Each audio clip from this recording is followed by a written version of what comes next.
Hola, ¿cómo están? Agradezco a las personas que me están colaborando con este proyecto. Estas personas pues obviamente las estimo mucho, ya que pues ellas no pueden leer, en su época pues no tuvieron un estudio adecuado, pero si uno es humilde y el que tenga el don pues debe hacerlo con la finalidad de ayudarle a aquellos que no pueden de alguna u otra manera leer estos textos, y de esa manera estamos ayudando a que ellos también se enteren de los temas reales como fueron escritos de acuerdo obviamente a sus autores. Recuerde, en este momento les habla el profesor William Mora, que es la persona que se encuentra leyendo este fabuloso documento, Introducción al Cristianismo, por el cardenal Joseph Ratzinger. Continuamos con la página número 133. El desarrollo de la profesión cristiana en los artículos de fe cristológica. Concebido por obra y gracia del Espíritu Santo y nació de Santa María Virgen. El origen de Jesús queda en la zona del misterio. En el Evangelio de Juan, los judíos de Jerusalén arguyen en contra de la mesianidad de Jesús, que saben de dónde es, mas del Mesías, cuando venga, nadie sabrá de dónde viene. Lo podemos leer en el Evangelio según San Juan, capítulo 8, versículo 27.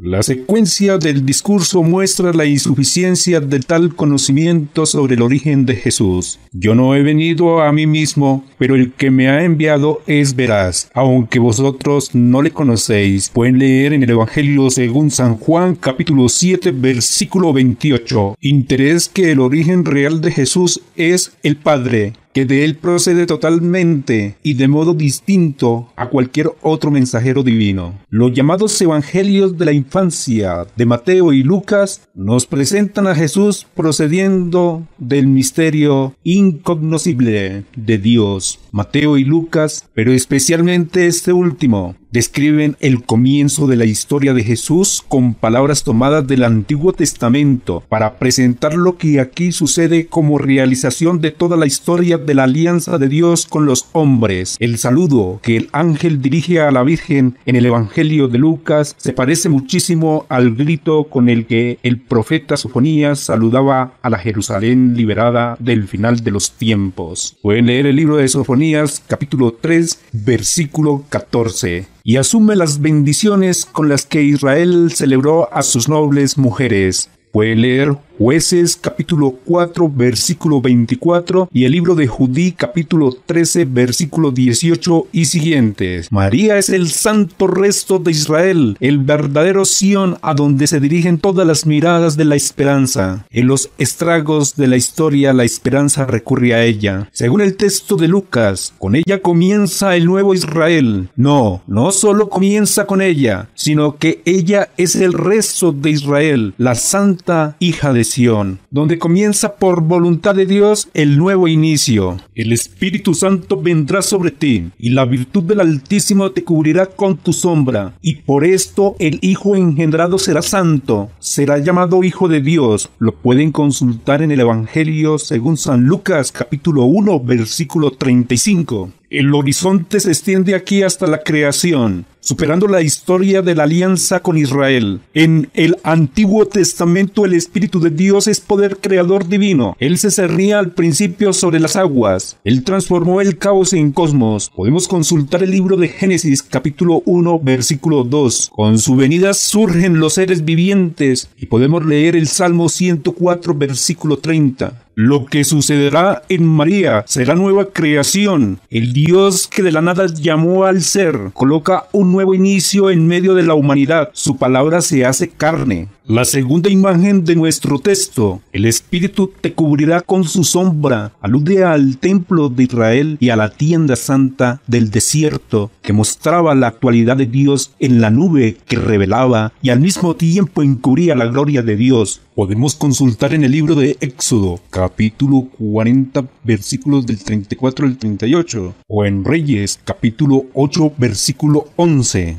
Antes María era el nuevo Israel, la verdadera hija de Sión. Ahora es como el templo al que desciende la nube en la que Dios entra en la historia. Quien se pone a disposición de Dios desaparece con él en la nube del olvido y de la insignificancia para tomar parte en su gloria. Ningún racionalista puede ver, ni siquiera en pintura, el nacimiento virginal de Jesús narrado en los evangelios. La distinción de las fuentes minimaliza el testimonio neotestamentario. La alusión al pensamiento histórico de la antigüedad lo lleva al terreno de lo simbólico. La clasificación en la historia de las religiones lo comprueba como variante del mito. De hecho, el mito del nacimiento milagroso del niño Salvador está muy extendido. En él sale a la luz un anhelo de la humanidad, el anhelo por la esperanza y pureza que representa la Virgen pura, por lo verdaderamente maternal, por lo acogedor, por lo maduro y lo bueno, y finalmente la esperanza que surge cuando nace un hombre, la esperanza y la alegría que supone un hijo. Probablemente también Israel conoció tales mitos. Podemos leer el libro de Isaías, capítulo 7, versículo 14. He aquí que una virgen concebirá. Podría darnos la oportunidad de aplicar una tal expectación, aunque el tenor del texto pone de manifiesto que no se trata sin más de una virgen en sentido estricto. Si el texto ha de explicarse en ese contexto, el Nuevo Testamento indirectamente habría visto realizada en la Virgen Madre la confusa esperanza de la humanidad. Tal motivo primordial de la historia no carece a ciencia cierta de sentido. Es también evidente que los relatos neotestamentarios del nacimiento de Jesús de la Virgen no muestran puntos de contacto inmediato con el ámbito histórico religioso, sino con la Biblia veterotestamentaria. Los relatos extrabíblicos de este estilo son profundamente diversos de la historia del nacimiento de Jesús, tanto en su vocabulario como en sus concepciones. La diferencia más central estriba en que casi todos los relatos paganos, la divinidad es el poder generante, fecundador, de forma que el Padre, en sentido más o menos genealógico y físico del Hijo Salvador, es la divinidad misma. No sucede así en el Nuevo Testamento. Como hemos visto, la concepción de Jesús es la nueva creación, no la generación por parte de Dios. Dios no es algo así como el padre biológico de Jesús, y ni el Nuevo Testamento ni la genealogía de la Iglesia ha visto en ese relato o en el acontecimiento narrado el fundamento de la verdadera divinidad de Jesús, de su filiación divina. Tal filiación no significa que Jesús es mitad Dios, mitad hombre, sino que para la fe siempre fue completamente Dios y completamente hombre. Su divinidad no implica disminución de la humanidad. Ese fue precisamente el camino que siguieron Arrio y Apolinar, grandes herejes de la antigua Iglesia. Contra ellos la doctrina eclesial defendió claramente la plena e indivisa humanidad de Jesús, y así negó la filiación del relato bíblico con el mito pagano del que, engendrado por Dios, sería mitad Dios. La filiación divina de Jesús no se funda, según la fe eclesial, en que Jesús no tiene padre humano. La filiación divina de Jesús no sufriría menoscabo alguno si hubiese nacido de un matrimonio normal, porque la filiación divina de la que habla la Iglesia no es un hecho biológico, sino ontológico. No es un acontecimiento del tiempo, sino de la eternidad de Dios. Dios es siempre Padre, Hijo y Espíritu,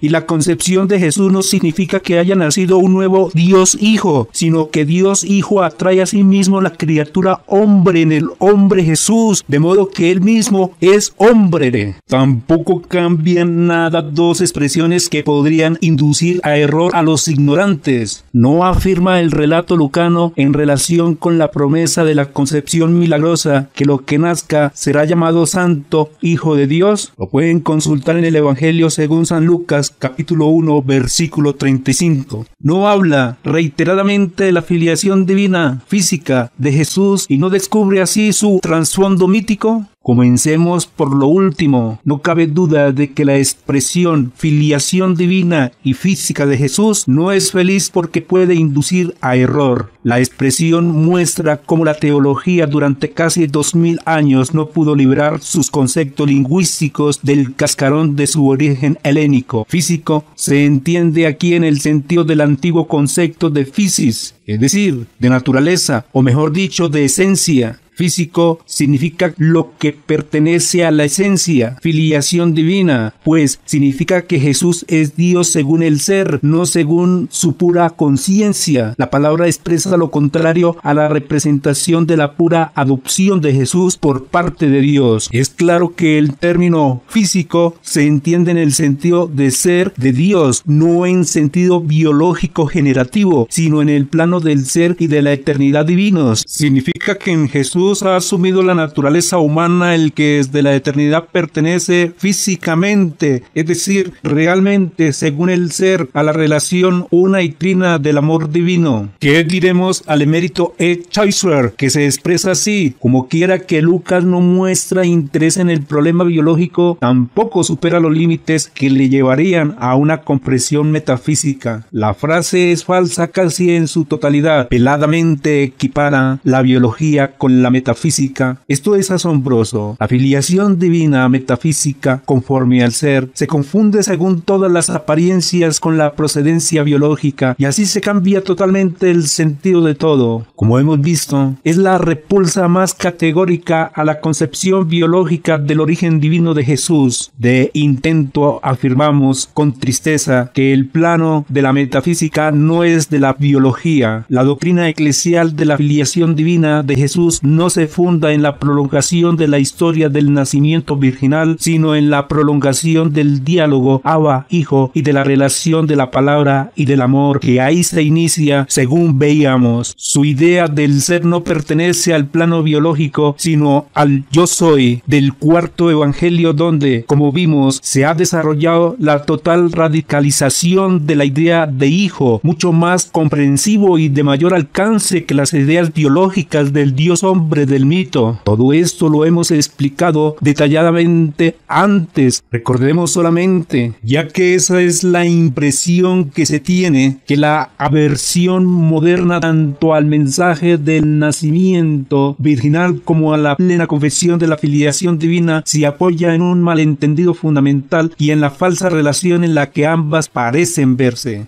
Todavía nos queda por resolver el problema del sentido del concepto hijo en la predicación lucana. Al dar una respuesta a este problema, tocaremos la cuestión que nos surgía en las reflexiones anteriores. Si la concepción de Jesús por la Virgen mediante el poder creador de Dios no tiene nada que ver, al menos inmediatamente, con su filiación, ¿qué sentido puede tener esta? Nuestras reflexiones anteriores nos ofrecen una fácil respuesta al problema de qué significa la palabra Hijo de Dios. En los textos de la predicación, como ya vimos, la expresión se opone al simple Hijo y pertenece a la teología de la elección y de la esperanza de la antigua alianza, y designa a Jesús como el verdadero heredero de las promesas, como el Rey de Israel y del mundo. Con esto aparece claramente el contexto espiritual en el que hay que comprender el relato lucano, la fe en la esperanza de Israel que, como hemos dicho, ha permanecido casi incontaminada con las esperanzas paganas de los nacimientos milagrosos, pero que les ha dado un contorno completamente nuevo y ha cambiado totalmente el sentido. El Antiguo Testamento conoce una serie de nacimientos milagrosos ocurridos en los puntos decisivos de la historia de la salvación. Sara, la madre de Isaac, que lo pueden consultar en Génesis capítulo 18, la madre de Samuel, que lo pueden consultar en 1 Samuel capítulo 1 versículo 3, y la anónima madre de Sansón, que lo pueden consultar en Jueces capítulo 13, son estériles. Es absurdo, pues, que esperen un hijo. En los tres casos, el nacimiento del Hijo, que será el Salvador de Israel, tiene lugar por un acto de la graciosa misericordia de Dios que hace posible lo imposible. Y pueden consultarlo en Génesis capítulo 18 versículo 14 y Lucas capítulo 1 versículo 37, que exalta a los humildes. También pueden consultarlo en 1 Samuel capítulo 2 versículo 7, capítulo 1 versículo 11, y luego Lucas capítulo 1 versículo 52, y luego capítulo 1 al versículo 48, y que quita el trono a los poderosos, y lo pueden consultar en Lucas capítulo 1 versículo 52. Con Isabel, la madre de Juan Bautista, se continúa la misma línea, y lo pueden consultar en el Evangelio según San Lucas capítulo 1 versículos 7 al 25, 36. Con María llega a su punto culminante. El sentido sentido de los acontecimientos es siempre el mismo. La salvación del mundo no viene de los hombres ni de su propio poder. El hombre puede dejarse regalar algo y solo puede recibirlo como puro don. El nacimiento virginal no significa un capítulo de Accesis cristiana ni pertenece inmediatamente a la doctrina de la filiación divina de Jesús. Es en primer y último lugar teología de la gracia, mensaje del modo como se nos comunica la salvación, en el candor con que se recibe como gracioso don de amor lo que salva al mundo. El libro de Isaías expresa majestuosamente la idea de que la salvación viene solamente del poder de Dios, cuando dice: alégrate, la estéril, que no dabas a luz, rompe a cantar de júbilo, la que no tenías dolores, porque la abandonada tendrá más hijos que la casada, dice el Señor. Y lo dice en Isaías capítulo 54 versículo 1, que lo puede comparar con Gálatas capítulo 4 versículo 27 y leer Romanos capítulo 4 versículos del 17 al 22. En Jesús ha puesto Dios en medio de la infecunda y desesperada humanidad un nuevo comienzo que no es producto de su propia historia, sino don del cielo. Como cada hombre no es la suma de cromosomas ni el producto de su mundo determinado, sino algo inexplicable, nuevo, una singular criatura de Dios, así Jesús es lo verdaderamente nuevo que no procede de lo propio de la humanidad, sino del Espíritu de Dios. Por eso es el segundo Adán. Pueden consultarlo en 1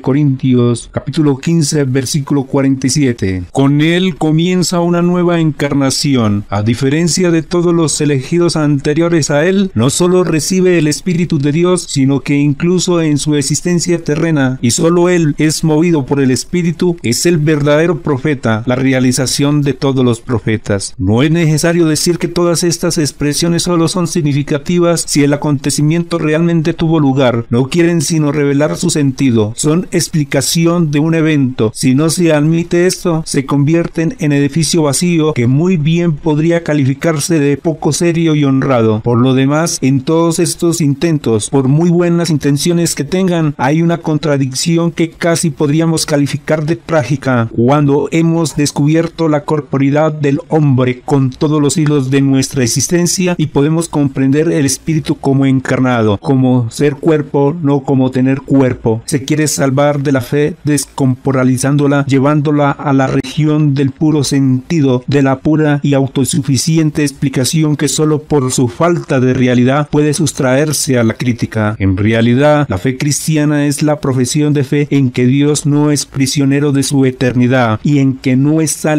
limitado a lo espiritual, sino que puede obrar aquí y ahora en mi mundo, y que ha obrado en Jesús, el hombre nuevo nacido de María la Virgen, mediante el poder creador de Dios, cuyo espíritu en el principio se cernía sobre las aguas y de la nada creó el ser. Hagamos todavía una observación. El sentido del signo divino del nacimiento virginal, comprendido rectamente, nos indica también cuál es el lugar teológico de la piedad mariana que debe deducirse de la fe del Nuevo Testamento. La piedad mariana no puede apoyarse en una mariología que sea una especie de segunda tarea de la cristología. No hay razón ni fundamento para tal desdoblamiento. Un tratado teológico al que pertenezca la mariología como concretización suya sería la doctrina de la gracia, que forma un todo juntamente con la eclesiología y la antropología. Como verdadera hija de Sión, María es la imagen de la Iglesia, la imagen de los creyentes que solo mediante el don del amor, mediante la gracia, pueden llegar a la salvación y a sí mismos. Bernanos termina su libro diario de un cura rural con las palabras: todo es gracia. La expresión revela una vida llena de riqueza y realización, aunque al parecer es solo debilidad e inutilidad. La expresión se convierte en María, la llena de gracia, en verdadero acontecimiento, el cual lo puedes consultar en Lucas capítulo 1 versículo 28. No es protesta o amenaza en contra de la exclusividad de la salvación de Cristo, sino alusión a ella. Es presentación de la humanidad que es, en cuanto a todo, expectación, y que necesita tanto más de esta imagen cuanto más le amenaza el peligro de olvidar la espera y de entregarse al hacer que, por muy imprescindible que sea, no puede llenar el vacío que amenaza al hombre si no encuentra el amor absoluto que le da sentido, salvación y todo lo verdaderamente necesario para la vida. Padeció bajo el poder de Poncio Pilato, fue crucificado, muerto y sepultado. justificación y gracia. ¿Qué lugar ocupa la cruz dentro de la fe en Jesús como Cristo? Este es el problema ante el cual nos sitúa este artículo de la fe. Nuestras reflexiones anteriores nos han dado los elementos esenciales de la respuesta. Ahora debemos unirnos. La conciencia cristiana en general, como dijimos antes, está condicionada a este problema por la concepción de Anselmo de Canterbury, cuyas líneas fundamentales expusimos anteriormente. Para muchos cristianos, especialmente para los que conocen la fe solo de lejos, la cruz sería una pieza del mecanismo del derecho violado que ha de restablecerse. Sería el modo como la justicia de Dios, infinitamente ofendida, quedaría restablecida con una actitud que consiste en un estupendo equilibrio entre el deber y el tener que, pero al mismo tiempo uno tiene la impresión de que todo eso es pura ficción. Se da a escondidas con la mano izquierda lo que recibe solamente la mano derecha. Una doble luz misteriosa alumbra la expiación infinita que Dios parece exigir. Los devocionarios presentan la concepción según la cual en la fe cristiana nos encontramos con un Dios cuya severa justicia exigió el sacrificio de un hombre, el sacrificio de su propio Hijo, pero con temor no apartamos de una justicia cuya oculta ira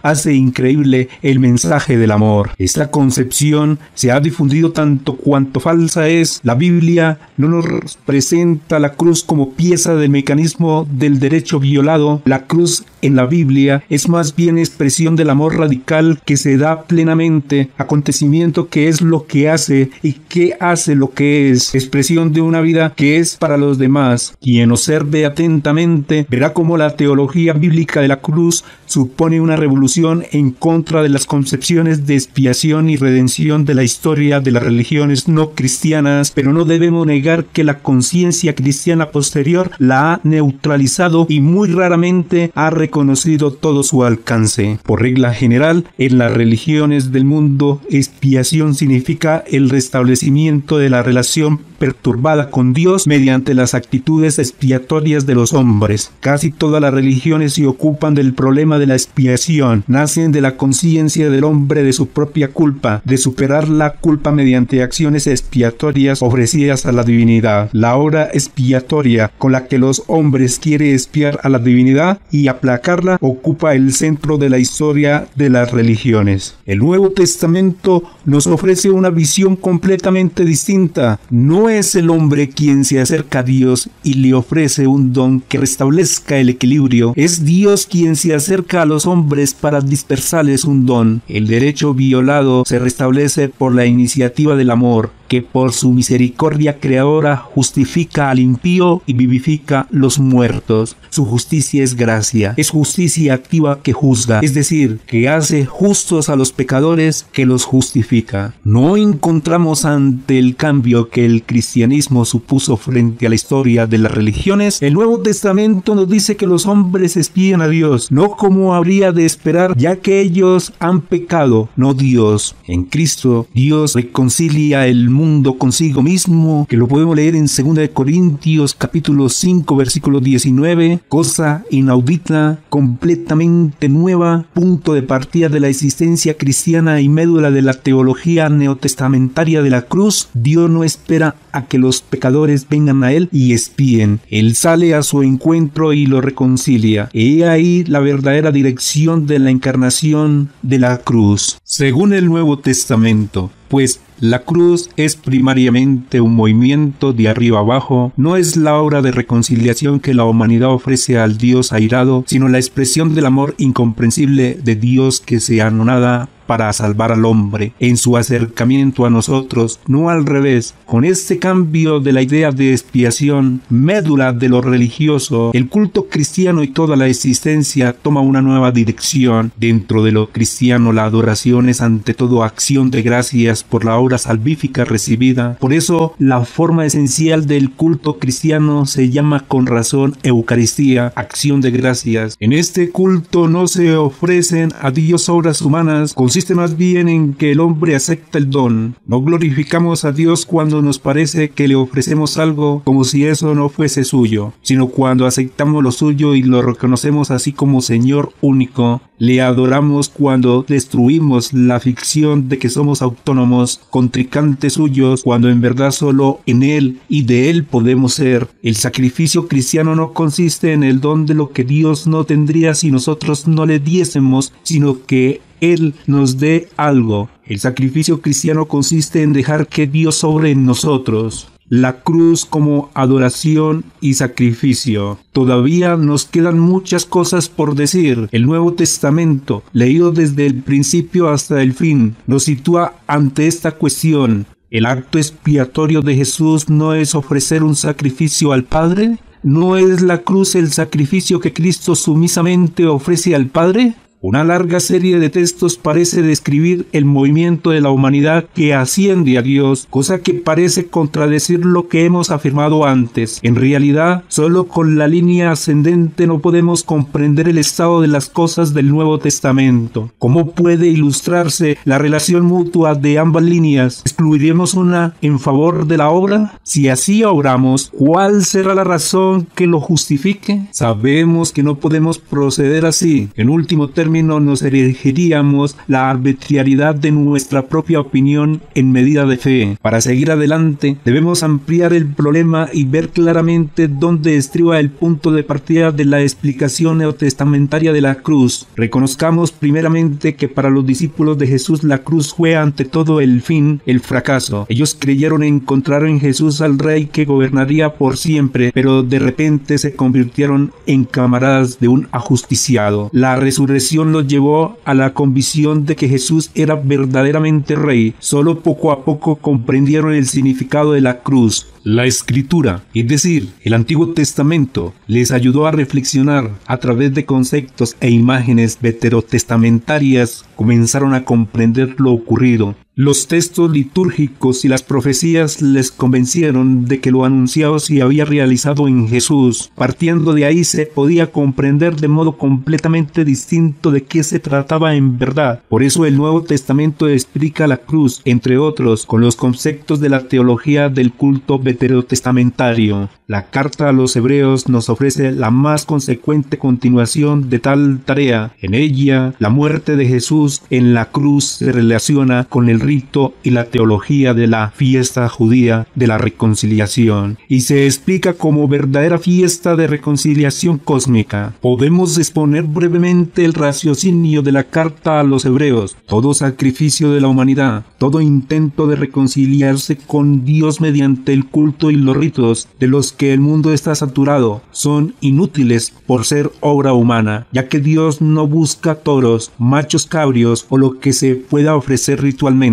Ya se puede ofrecer a Dios hecatombes de animales en todos los lugares del mundo. No los necesita porque todo eso le pertenece y porque al Señor de todo no se le puede dar nada, aun cuando el hombre queme sacrificios en su honor. Yo no tomo becerros de tu casa ni de tus apriscos machos cabrios, porque mías son todas las bestias de los bosques y los miles de animales de los montes, y en mi mano están todas las aves del cielo y todos los animales del campo. Si tuviera hambre no te lo diría a ti, porque mío es el mundo y cuanto los llena. ¿Como yo acaso la carne de los toros? ¿Bebo acaso la sangre de los carneros? Ofrece a Dios sacrificios de alabanza y cumple tus votos al Altísimo. Salmo 50, versículos del 9 al 14. El redactor de la carta a los Hebreos se sitúa en la línea espiritual de este texto y de otros semejantes. Todavía con mayor intensidad pone de relieve la caducidad de tales ritos. Dios no busca toros ni machos cabrios, sino hombres. Él, sí, humano, sin reservas a Dios es lo único que puede constituir la verdadera adoración. A Dios le pertenece todo. Al hombre solo le queda la libertad del sí o del no, del amor o de la negación. El sí, libre del amor, es lo único que Dios espera. La adoración y el sacrificio que unánimemente tiene sentido.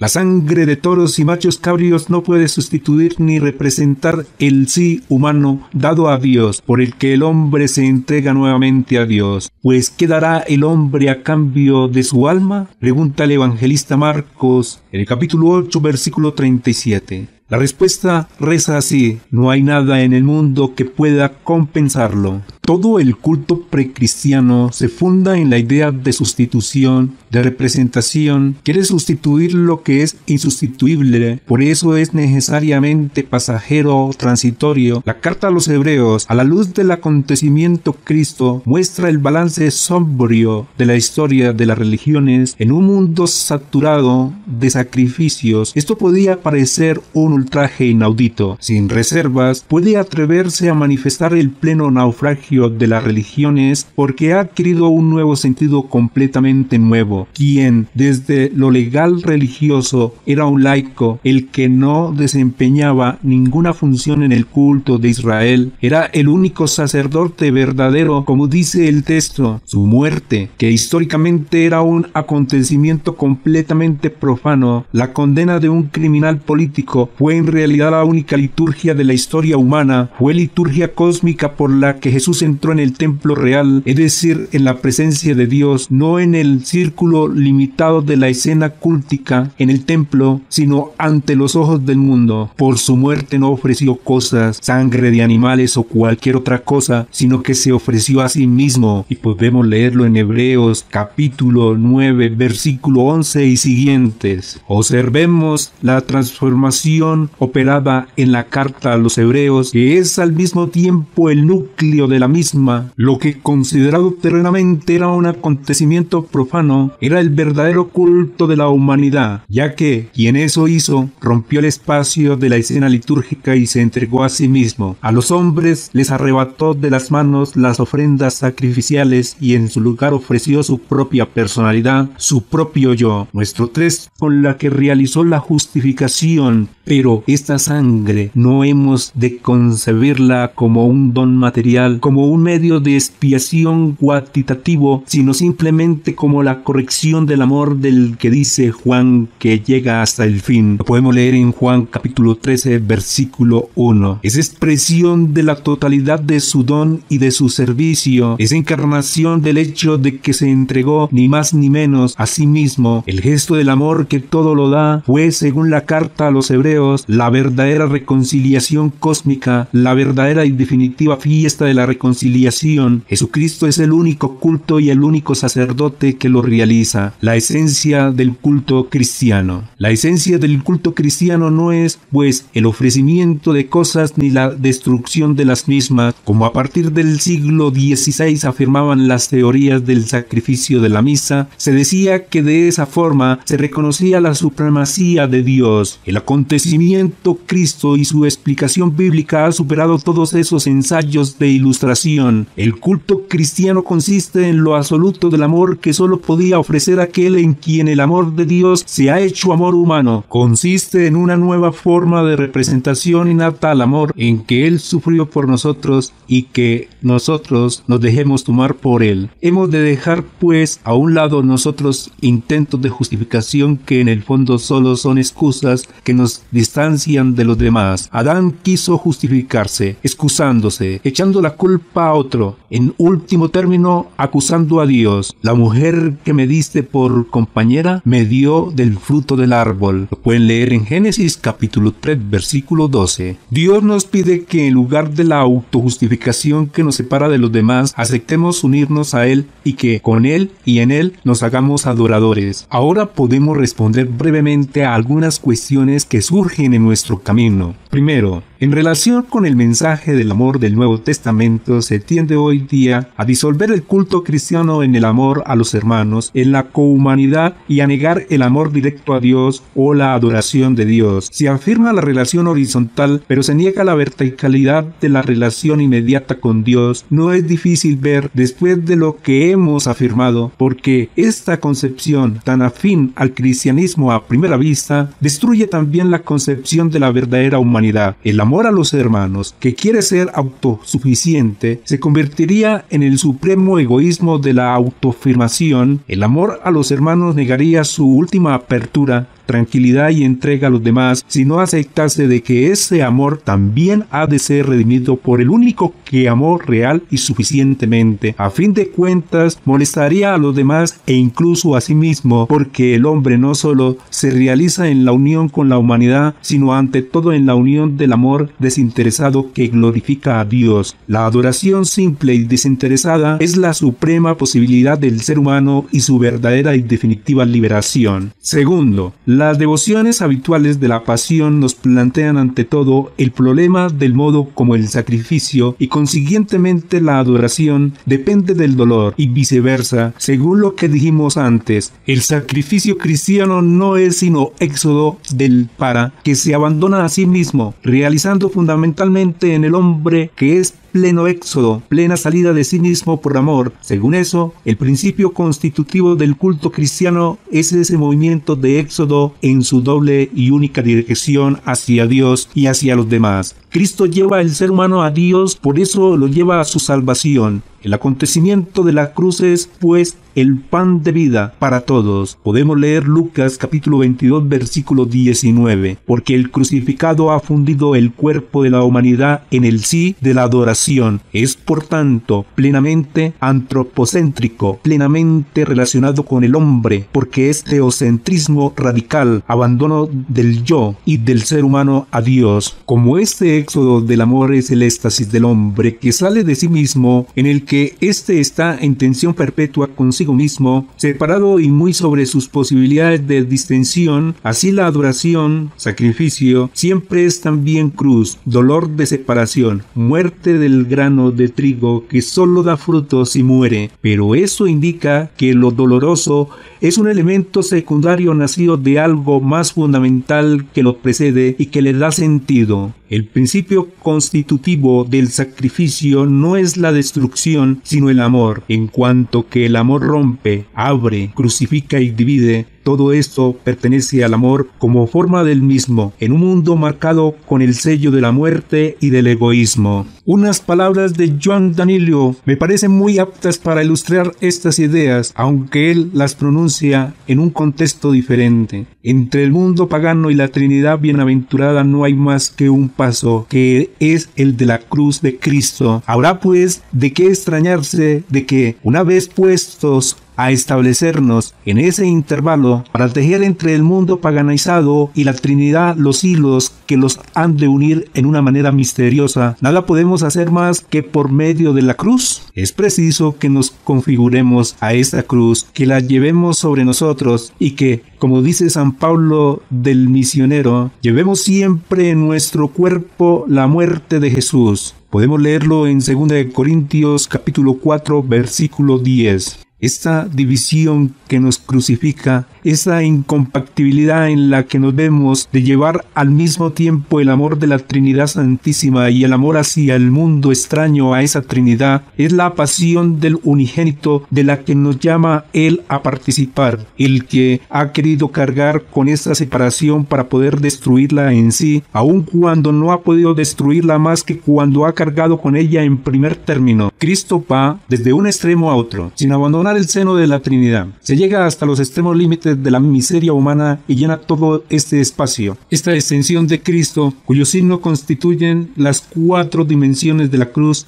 es la expresión misteriosa de nuestra distensión y nos configura con ella. El dolor es a la postre resultado y expresión de la división de Jesucristo entre ser de Dios y el abismo del Dios mío, ¿por qué me has abandonado? Aquel cuya existencia está tan dividida que simultáneamente está en Dios y en el abismo de una criatura abandonada por Dios, está dividido, está crucificado, pero esta división se identifica con el amor en su realización hasta el fin. Podemos leerlo en Juan capítulo 13 versículo 1, y la expresión concreta de la amplitud que crea. Esto revela el verdadero fundamento de la devoción a la pasión preñada de sentido. También muestra cómo coinciden la devoción a la pasión y la espiritualidad apostólica. Es evidente cómo lo apostólico, el servicio a los hombres y al mundo, penetra en lo más íntimo de la mística cristiana y de la devoción a la pasión. Una cosa no oculta a la otra, sino que vive profundamente de ella. También es evidente que la cruz no es una suma de dolores tormentos físicos, como si la mayor suma de tormentos fuese la hora de la redención. ¿Cómo podría Dios gozarse de los tormentos de una criatura e incluso de su propio hijo? ¿Cómo podría ver en ellos la moneda con la que se le compraría la reconciliación? Tanto la Biblia como la fe cristiana están muy lejos de esas ideas. Lo que cuenta no es dolor como tal, sino la amplitud del amor que ha dilatado tanto la existencia, que ha unido lo lejano con lo cercano, que ha puesto en una nueva relación con Dios al hombre que se había olvidado de él. Solo el amor da dirección y sentido al dolor. Si no fuese así, los verdugos serían los auténticos sacerdotes. Quienes provocaron los dolores serían los que habrían ofrecido el sacrificio, pero como no depende de eso, sino del medio íntimo que lo lleva y realiza, no fueron ellos, sino Jesucristo, sacerdote, el que con su amor unió los dos extremos separados del mundo. Podemos consultarlo en Efesios capítulo 2, versículo 13 y siguientes. Esencialmente hemos dado también respuesta a la pregunta que nos hacíamos al principio. ¿No es indigno de Dios pensar que exige la muerte de su Hijo para aplacar su ira? A esta pregunta solo puede responderse negativamente. Dios no pudo pensar así. Es más, un concepto tal no tiene nada que ver con la idea veterotestamentaria de Dios. Por el contrario, ahí se trata del Dios que en Cristo habría de convertirse en Omega, en la última letra del alfabeto de la creación. Se trata del Dios que es el acto de amor, el puro, para el que por eso entra necesariamente en el incógnito de la última criatura. Lo podemos leer en el Salmo 22, versículo 7. Se trata del Dios que se identifica con su criatura y en su conteneri a mínimo, en el ser abarcado y dominado por lo más pequeño, dalo abundante, que lo revela como Dios. La cruz es revelación, pero no revela algo, sino a Dios y a los hombres. Manifiesta cómo es Dios y cómo son los hombres. La filosofía griega reanuncia extraordinariamente esta idea en la imagen platónica del justo crucificado. En su obra sobre el Estado se pregunta el gran filósofo Platón cómo podría obtenerse en este mundo un hombre completa y plenamente justo. Llega a la conclusión de que la justicia de un hombre solo llega a la perfección cuando él mismo asume la apariencia de injusticia sobre sí mismo, ya que entonces muestra claramente que no sigue la opinión de los hombres, sino que se orienta a la justicia por amor a ella. Así pues, según Platón, el verdadero justo de este mundo es el incomprendido y el perseguido. Platón no duda en escribir: dirán pues que el justo en esas circunstancias será atormentado, flagelado, encadenado, y que después de esto lo crucificarán. Este texto, escrito 400 años antes de Cristo, impresiona profundamente a todo cristiano. La seriedad del pensamiento filosófico ha puesto de manifiesto que el justo, en el pleno sentido de la palabra, tiene que ser crucificado. Se ha vislumbrado así algo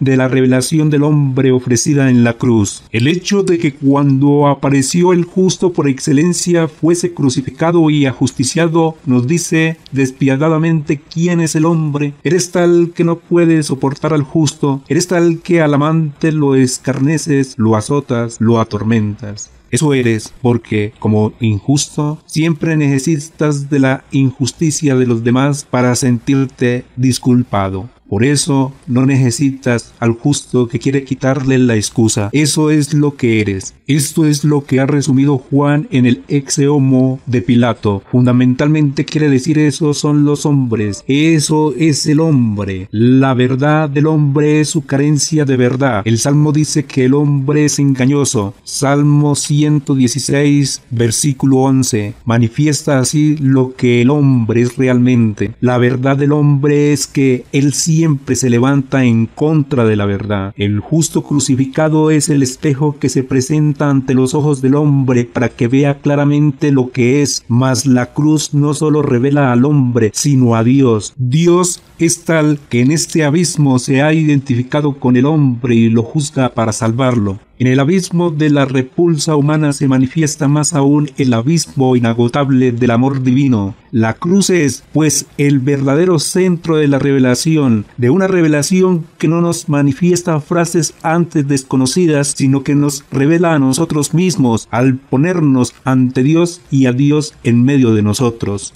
Descendió a los infiernos. Quizás sea este artículo de la fe el más extraño a nuestra conciencia moderna. Sin peligro y sin escándalo podemos practicar aquí la desmitologización, lo mismo que en la profesión de fe en el nacimiento virginal de Jesús y en el de la ascensión del Señor. Los pocos textos bíblicos que parecen hablar de esto, Primera de Pedro, capítulo 3, versículo 19 y siguientes, capítulo 4, versículo 6, en Efesios, capítulo 4, versículo 9, Romanos, capítulo 10, versículo 7, Mateo, capítulo 12, versículo 40, Hechos, capítulo 2, versículo 27, capítulo 31. Son tan difíciles que con razón cada uno los interpreta a su modo. Si según esto eliminamos totalmente tales afirmaciones, tenemos la impresión de habernos librado para provecho nuestro de algo raro y difícil conciliable con nuestro modo de pensar, sin que por ello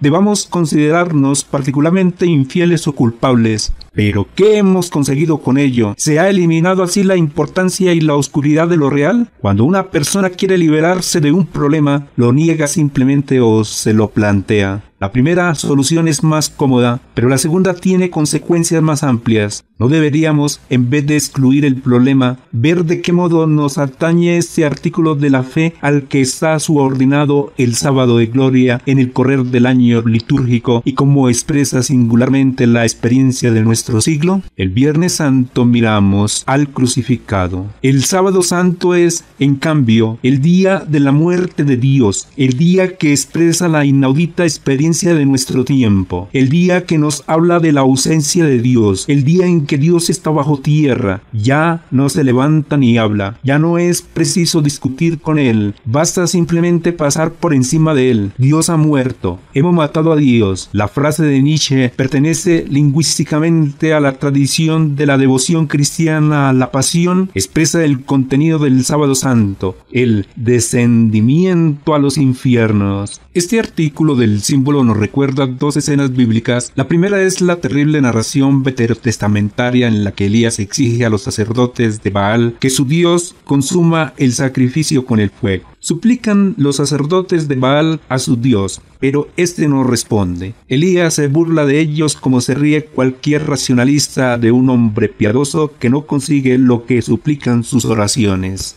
Gritad fuerte, Dios es, pero quizá esté entretenido conversando, o tiene algún negocio, o está de viaje, acaso esté dormido, y así lo despertaréis. Lo dice en Primera de Reyes, capítulo 18, versículo 27.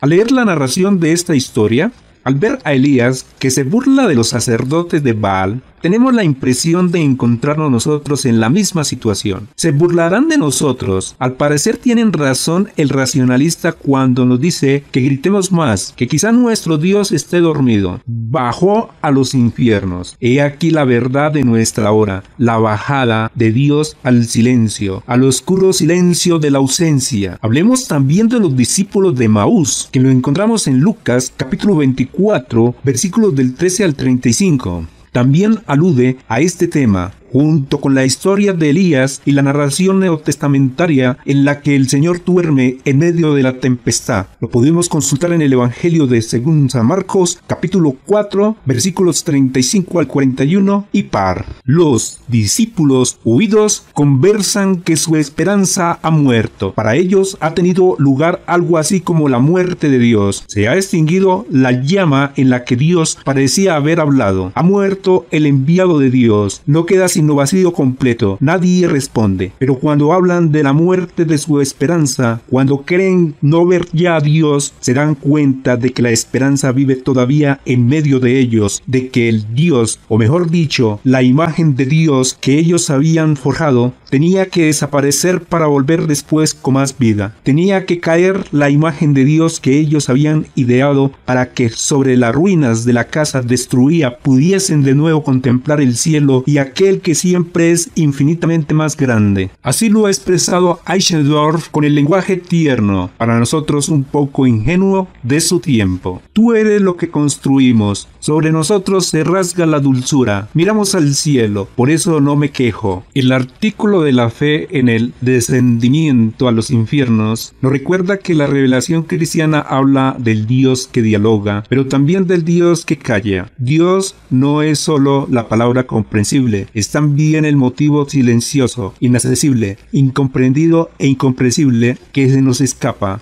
Sabemos que en lo cristiano se da el primado del logos, de la palabra sobre el silencio. Dios ha hablado, Dios es palabra, pero con eso no hemos de olvidar la verdad del ocultamiento permanente de Dios. Solo si lo experimentamos como silencio, podemos esperar escuchar un día su palabra que nace del silencio. La cristología pasa por la cruz, por el momento de la comprensibilidad del amor divino y llega hasta la muerte, hasta el silencio y el oscurecimiento de Dios. Hemos de extrañarnos de que la Iglesia y la vida de todos y cada uno de nosotros llegue a la hora del silencio, al artículo de la fe que quiere olvidarse y eliminarse, al descendimiento a los infiernos. Después de esta observación, cae por tierra el problema de la prueba de escritura. El misterio del descendimiento a los infiernos aparece como un relámpago luminoso en la noche oscura de la muerte de Jesús en su grito, Dios mío, ¿por qué me has abandonado?, que lo encontramos en el Evangelio según San Marcos capítulo 15 versículo 34. No olvidemos que estas palabras eran el comienzo de una oración israelita, que lo encontramos en el Salmo 22 versículo 2, en la que se expresaba la angustia y esperanza del pueblo elegido por Dios y ahora, al parecer, abandonado completamente por Él. La oración, que comienza con la más profunda angustia por el ocultamiento de Dios, termina alabando su grandeza. También en la muerte de Cristo está presente lo que Cassman llama brevemente la oración de los infiernos, la promulgación del primer mandamiento en el desierto del aparente abandono de Dios. El Hijo conserva todavía la fe cuando, al parecer, la fe ya no tiene sentido, cuando la realidad terrena anuncia la ausencia de Dios de la que hablan, no sin razón, el mal ladrón y la turba que se mofa de él. Su grito no se dirige a la vida y a la supervivencia, no se dirige a sí mismo, sino al Padre. Su grito contradice la realidad de todo el mundo. ¿Tenemos todavía que ver qué es la adoración en la hora del ocultamiento? ¿Puede ser otra cosa que el grito profundo junto con el Señor que bajó a los infiernos y que hizo a Dios presente en medio del abandono de Dios? El misterio múltiple no solo ha de explicarse por un lado. Intentaremos acercarnos más a él. Recordemos en primer lugar una observación exegética. Sabemos que la palabra infierno es la falsa traducción del Sheol, en griego Hades, con el que los hebreos designaban el estado de ultratumba. Imprecisamente nos lo imaginamos como una especie de existencia de sombras, más como no ser que como ser. Sin embargo, la frase originalmente solo significaba que Jesús entró en el Sheol, es decir, que murió. Esto puede ser verdadero, pero todavía queda por resolver el problema de si así la cosa se hace más sencillo y menos misteriosa. A mi juicio, ahora surge el auténtico problema de qué es la muerte, de qué pasa cuando uno muere y entra en el reino de la muerte. Ante este problema deberíamos recordar nuestra perplejidad. Nadie sabe realmente qué es la muerte, porque todos vivimos en este lado de la muerte. Ninguno de nosotros la ha experimentado, pero quizá podamos intentar un acercamiento partiendo del grito de Jesús en la cruz, en la que vimos el núcleo significativo del descendimiento a los infiernos, la participación en el destino mortal de los hombres.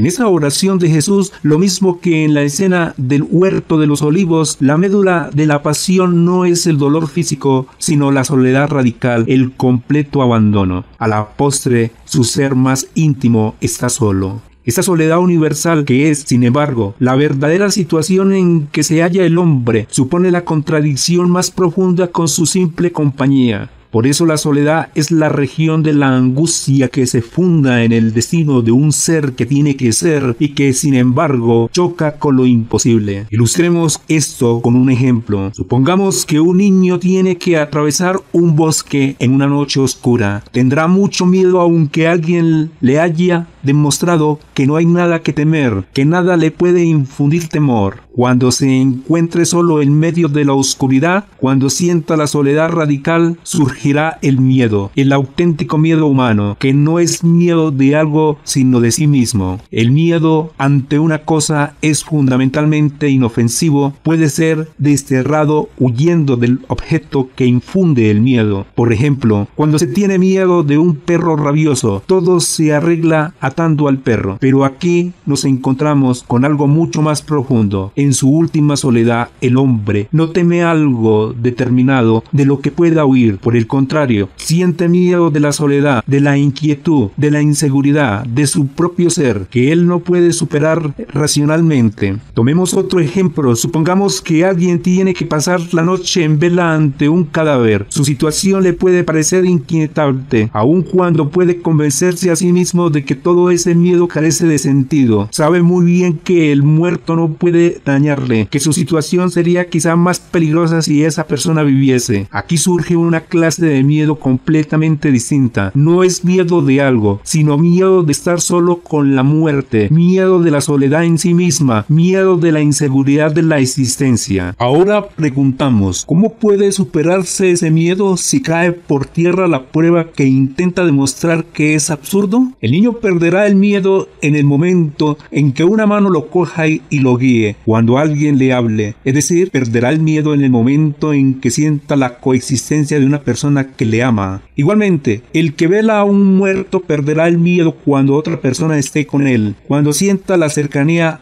de un tú. En esta superación del miedo se revela una vez más su esencia. Es el miedo de la soledad, de la angustia de un ser que solo puede vivir con los demás. El auténtico miedo del hombre que no puede vencerse mediante la razón, sino mediante la presencia de una persona que lo ama. Sigamos con nuestro problema. Si se diese una soledad en la que al hombre no se le pudiese dirigir la palabra, si hubiese un abandono tan grande que ningún tú pudiese entrar en contacto con él, tendríamos la propia y total soledad, el miedo, lo que el teólogo llama infierno. Ahora podemos definir el preciso significado de la palabra. Indica la soledad que comparta la inseguridad de la existencia. ¿Quién no se da cuenta de que, según nuestros poetas y filósofos, todo encuentro humano se queda en la superficie, que ningún hombre tiene acceso íntimo a otro? Nadie puede entrar en lo más íntimo de otra persona. Todo encuentro, por muy hermoso que sea, fundamentalmente no hace sino adormecer la incurable herida de la soledad. En lo más profundo de nuestra existencia mora el infierno, la desesperación, la soledad inevitable y terrible. Sartre parte de ahí para elaborar su antropología, pero las mismas ideas aparecen también en Hermann Hesse, poeta más conciliable y alegre. Extraño caminar en la niebla, la vida es soledad, los hombres no se conocen, todos están solos. Una cosa es cierta, existe la noche en cuyo abandono no penetra ninguna voz, existe una puerta, la puerta de la muerte por la que pasamos individualmente. Todo el miedo del mundo es un último término, el miedo de esta soledad. Ahora comprendemos por qué el Antiguo Testamento designa con la misma palabra, Sheol, tanto el infierno como la muerte. A fin de cuentas son lo mismo, la muerte es la auténtica soledad.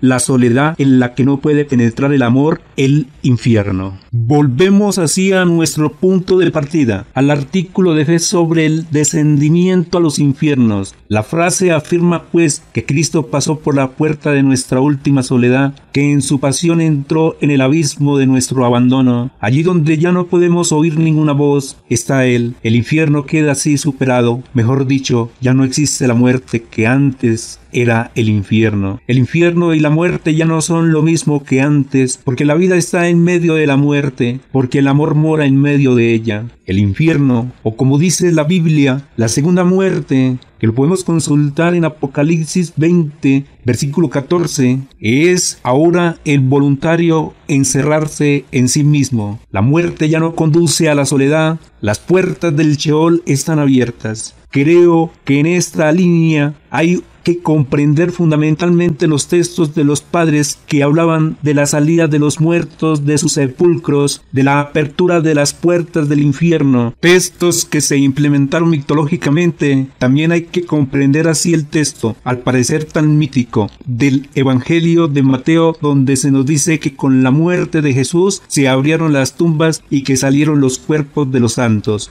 Mateo 8, versículo 52. La puerta de la muerte está abierta. Desde que en la muerte mora la vida, el amor. resucitó de entre los muertos. La profesión de fe en la resurrección de Jesucristo es para los cristianos expresión de fe en lo que solo parecía sueño hermoso, que el amor es fuerte como la muerte, dice el Cantar de los Cantares, capítulo 8, versículo 6. La frase ensalza el poder del eros, pero eso no quiere decir que debamos excluirla como exageración poética. El anhelo ilimitado del eros, su exageración e inmensidad aparentes, revelan en realidad un gran problema, el problema fundamental de la existencia humana. Al manifestar la esencia y la íntima paradoja del amor, el amor postula perpetuidad, imposibilidad de destrucción. Más aún, es grito que pide perpetuidad, pero que no puede darla. Es grito irrealizable, exige la eternidad, pero en realidad cae en el mundo de la muerte, en su soledad y en su poder destructivo. Ahora podemos comprender lo que significa resurrección. Es el amor que es más fuerte que la muerte. El amor manifiesta además lo que solo la inmortalidad puede crear, el ser en los demás que permanecen. Aun cuando yo ya haya dejado de existir, el hombre no vive eternamente, está destinado a la muerte. Para quien no tiene conciencia de sí mismo, la supervivencia entendida humanamente solo puede ser posible mediante la permanencia en los demás. Así hemos de comprender las afirmaciones bíblicas sobre el pecado y la muerte, el deseo del hombre de ser como Dios, su anhelo de autarquía por el que quiere permanecer en sí mismo, son su muerte, porque él no permanece. Si el hombre, y ahí está la esencia del pecado, desconociendo sus límites, quiere ser plenamente autotárquico, se entrega a la muerte. El hombre sabe, sin embargo, que su vida no permanece y que tiene que esforzarse por estar en los demás, para subsistir en el campo de lo vital mediante ellos y en ellos. Para eso hay dos caminos. El primero consiste en la supervivencia en los hijos. Por eso la soltería y la esterilidad se consideraban en los pueblos primitivos como lo más terrible maldición, como ruina desesperada y muerte definitiva. Por el contrario, un gran número de hijos ofrece la mayor probabilidad de supervivencia, de esperanza en la inmortalidad y consiguientemente la mejor bendición que pueda esperarse. Pero a veces el hombre se da cuenta de que en sus hijos sobrevive solo, impropiamente. Surge así el segundo camino. Desea que quede más de él y que recurre así a la idea de la fama que lo hace inmortal, ya que sobrevive en el recuerdo de todos los tiempos. Pero el hombre fracasa también en este segundo intento de crearse la inmortalidad mediante el ser en los demás. En realidad, lo que entonces permanece no es el yo, sino su eco, su sombra. Por eso la inmortalidad así creada es en verdad un Hades, un Sheol, un no ser más que un ser. La insuficiencia de esta segunda solución se funda en que no puede hacer que sobreviva el ser, sino solo un recuerdo del mismo. La insuficiencia de la primera, en cambio, estriba en que la posteridad a la que uno se entrega no puede permanecer, se destruye también. Eso nos obliga a seguir adelante. Hemos visto antes que el hombre no tiene conciencia en sí mismo y que en consecuencia la busca en los demás, pero en ello solo puede haber un apoyo verdadero. El que es que no pasa ni cambia. El que permanece en medio de cambios y transformaciones, el Dios vivo, el que no solo mantiene la sombra y el eco de mi ser, aquel cuya idea no es simplemente pura reproducción de la realidad. Yo mismo soy su idea que me hace antes de que yo sea. Su idea no es la sombra posterior, sino la fuerza original de mi ser. En él puedo permanecer no solo como sombra, en él estoy en verdad más cerca de mí mismo que cuando intento estar junto a mí. Antes de volver de nuevo a la resurrección, vamos a ilustrar todo esto desde otro punto de vista. Reanudemos el discurso sobre el amor y la muerte. Cuando para una persona el valor del amor es superior al valor de la vida, es decir, cuando está dispuesta a subordinar la vida al amor por causa de éste, el amor puede ser más fuerte que la muerte y mucho más que ella. Para que el amor sea algo más que la muerte, antes tiene que ser algo más que la simple vida. Si el amor no solo quiere ser esto, sino que lo es en realidad, el poder del amor superaría el poder biológico y lo pondría a su servicio. Teilhard de Chardin diría que donde esto se realiza, se lleva a cabo la complejidad decisiva y la complexión, el bios queda rodeado y comprendido por el poder del amor. Superaría sus límites la muerte y crearía la unidad allí donde existe la separación. Si la fuerza del amor a los demás fuese tan grande que no solo pudiese vivificar su recuerdo, la sombra de su ser, sino a sí mismo, llegaríamos a un nuevo estadio de la vida que dejaría atrás y el espacio de las evoluciones biológicas y de las mutaciones biológicas. Sería el salto a un plano completamente distinto en el que el amor no estaría por debajo del bios, sino que lo pondría a su servicio. Esta última etapa de evolución y de mutación no sería ya un estadio biológico, sino el fin del dominio del bios, que es también el dominio de la muerte.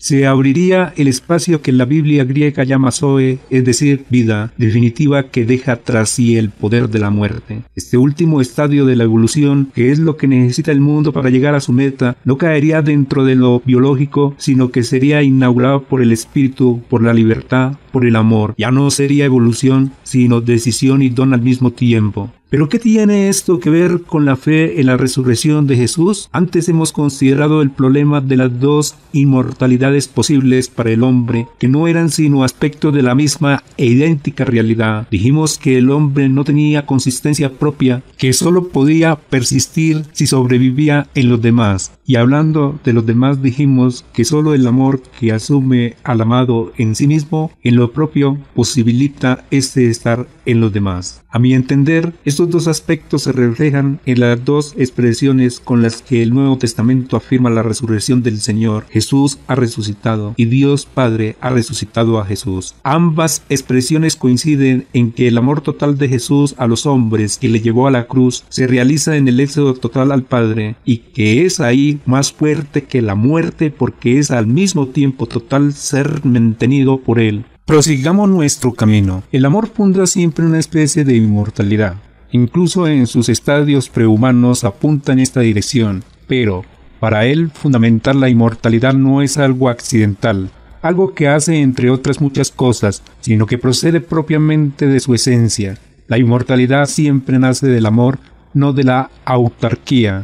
Seamos lo suficientemente atrevidos como para afirmar que esta frase puede aplicarse también a Dios como lo considera la fe cristiana. Frente a todo lo que pasa y cambia, Dios es simplemente lo que permanece y consiste, porque es coordinación mutua de las tres personas, su abrirse en el para del amor, acto, subsistencia de lo absoluto, y por eso, totalmente relativo y relación mutua del amor vivo. Ya dijimos antes que la autarquía, que nada quiere saber de los demás, no es divina. Para nosotros la revolución que supuso el mundo cristiano y la imagen cristiana de Dios frente a las concepciones de la antigüedad consiste en que el cristianismo comprendió lo absoluto como absoluta relatividad, como relatio subsistens. Volvamos hacia atrás. El amor funda la inmortalidad nace del amor. Eso significa que quien ha amado a todos, ha fundado para todos la inmortalidad. Este es el sentido de la expresión bíblica que afirma que su resurrección es nuestra vida. Así comprendemos la argumentación de Pablo, a primera vista tan especial para nuestro modo de pensar, en su primera carta a los Corintios. Si Él resucitó, también nosotros, porque el amor es más fuerte que la muerte. Si Él no resucitó, tampoco nosotros, porque entonces la muerte es la que tiene la última palabra. Leer 1 Corintios capítulo 15, versículos 16 y siguientes. Se trata de una afirmación central, por eso vamos a expresarla con otras palabras. Una de dos, el amor es más fuerte que la muerte o no lo es. Si en él el amor ha superado a la muerte, ha sido como amor para los demás. Esto indica que nuestro amor individual y propio no puede vencer a la muerte. Tomado en sí mismo es solo un grito irrealizable. Es decir, solo el amor unido al poder divino de la vida y del amor puede fundar nuestra inmortalidad. Esto no obstante, nuestro modo de inmortalidad depende de nuestro modo de amar. Sobre esto volveremos cuando hablemos del juicio. De esto se colige una ulterior consecuencia. Es evidente que la vida del resucitado ya no es bios, es decir, la forma biológica de nuestra vida mortal intrahistórica, sino zoe, vida nueva, distinta, definitiva, vida que mediante un poder más grande ha superado el espacio mortal de la historia del bios. Los relatos neotestamentarios de la resurrección ponen bien de relieve que la vida del resucitado ya no cae dentro de la historia del bios, sino fuera y por encima de ella. También es cierto que esta nueva vida se ha atestiguado y debe atestiguarse en la historia, porque es vida para ella y porque la predicación cristiana fundamentalmente no es sino la prolongación del testimonio de que el amor ha posibilitado la ruptura mediante la muerte y de que nuestra situación ha cambiado radicalmente. Según todo esto, no es difícil encontrar la verdadera hermenéutica de los difíciles relatos bíblicos de la resurrección, es decir, saber en qué sentido hay que comprenderlos. Naturalmente nos vamos a entrar aquí en la discusión de todos los problemas correspondientes, cada día más difíciles, ya que se mezclan afirmaciones históricas y filosóficas, aunque a veces sobre estas no se reflexiona mucho. Además, la exegesis construye a menudo su propia filosofía que al profano puede parecerle la última afirmación bíblica. Muchas cosas quedarán aquí por discutir, pero lo que sí se ha de admitir es la diferencia entre la interpretación que quiere ser fiel a sí misma, es decir, que quiere seguir siendo interpretación, y las adaptaciones poderosas. Sabemos que Cristo, por su resurrección, no volvió otra vez a su vida terrena anterior, como por ejemplo el hijo de la viuda de Naín o Lázaro. Cristo ha resucitado a la vida definitiva, a la vida que no cae dentro de las leyes químicas y biológicas y que por lo tanto cae fuera de la posibilidad de morir. Cristo ha resucitado a la eternidad del amor, por eso los encuentros con Él se llaman apariciones, por eso sus mejores amigos que hasta hacía 2 días se habían sentado con Él a la misma mesa, no le reconocen, le ven cuando Él mismo les hace ver. Solo cuando Él abre los ojos y mueve el corazón puede contemplarse en nuestro mundo mortal la faz del amor eterno que ha vencido a la muerte y su mundo nuevo y definitivo, el mundo del futuro. Por eso es tan difícil, casi imposible, para los evangelistas describir los encuentros con el resucitado. Cuando lo hacen, parecen balbucear y contradecirse. En realidad hablan sorprendentemente al unísono y en la dialéctica de sus expresiones, en la simultaneidad de contacto y no contacto, de conocer y no conocer, de plena identidad entre el crucificado y el resucitado y de plena transformación. Se le reconoce una vez, pero luego ya no se le reconoce. Se le toca, pero luego ya no se le toca. Es el mismo, pero también otro. La dialéctica es, como dijimos, la misma. Cambian solo los medios estilísticos. Acerquémonos bajo este aspecto al relato de los discípulos de Emaús, al que ya hemos aludido antes. La primera impresión parece enfrentarnos con una concepción terrena y masiva de la resurrección. No queda nada de lo misterioso e indescriptible de los relatos paulinos. Parece como si hubiese vencido la tendencia por el adorno, por la concreción legendaria, apoyada por la apologética que se afana por lo comprensible, y como si el Señor resucitado se hubiese vuelto de nuevo a su historia terrena, pero a esto contradice tanto su misteriosa aparición como su no menos misteriosa desaparición y el hecho de que el hombre no pueda reconocerle. No se le puede ver como en el tiempo de su vida mortal, solo se le ve en el ámbito de la fe. Con la interpretación de la Escritura enciende el corazón de los caminantes, al partir el pan les abre los ojos. Ahí hay una alusión a los 2 elementos fundamentales del culto divino primitivo, formado por la unión del servicio de la palabra, lectura e interpretación de la Escritura, y la fracción eucarística del pan. De este modo nos revelan los evangelistas que el encuentro con el resucitado tiene lugar en otro plano completamente nuevo, aludiendo a los datos litúrgicos e intentan hacernos comprender lo incomprensible. Así hacen teología de la resurrección y teología de la liturgia. En la palabra y en el sacramento nos encontramos con el resucitado. El culto divino es donde entramos en contacto con él y le reconocemos. Con otros términos, la liturgia se funda en el misterio pascual. Hay que comprenderla como acercamiento del Señor a nosotros, que se convierte en nuestro compañero de viaje, que nos abraza el corazón endurecido y que nos abre los ojos nublados. Siempre nos acompaña, se acerca a nosotros cuando andamos meditabundos y desanimados. Tiene la valentía de hacerse visible a nosotros. Hasta ahora no hemos dicho sino la mitad. Quedarse ahí sería falsear el testimonio neotestamentario. La experiencia del resucitado es algo completamente distinto del encuentro con un hombre de nuestra historia, pero no debe limitarse a los diálogos de sobremesa y al recuerdo que después se habría condensado en la idea de que vivía y de que su obra continuaba. Con esta interpretación, el acontecimiento se limita a lo puramente humano y se le priva de su peculiaridad. Los relatos de las resurrecciones son algo diverso y algo más que escenas litúrgicas adornadas. Muestran el acontecimiento fundamental en el que se apoya la liturgia cristiana, dan testimonio de la fe que no nació en el corazón de los discípulos, sino que les vino de fuera y contra sus dudas los fortaleció y los convenció de que el Señor había resucitado realmente.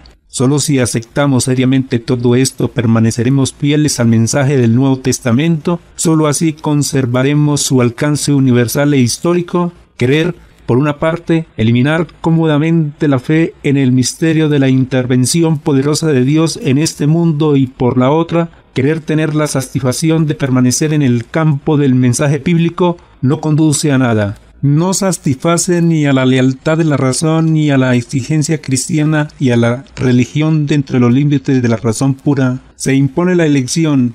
El que cree comprenderá cada vez más lo razonable que es la profesión de fe en el amor que ha vencido a la muerte. Estamos finalizando la página 154. Subió a los cielos y está sentado a la derecha de Dios, Padre Todopoderoso.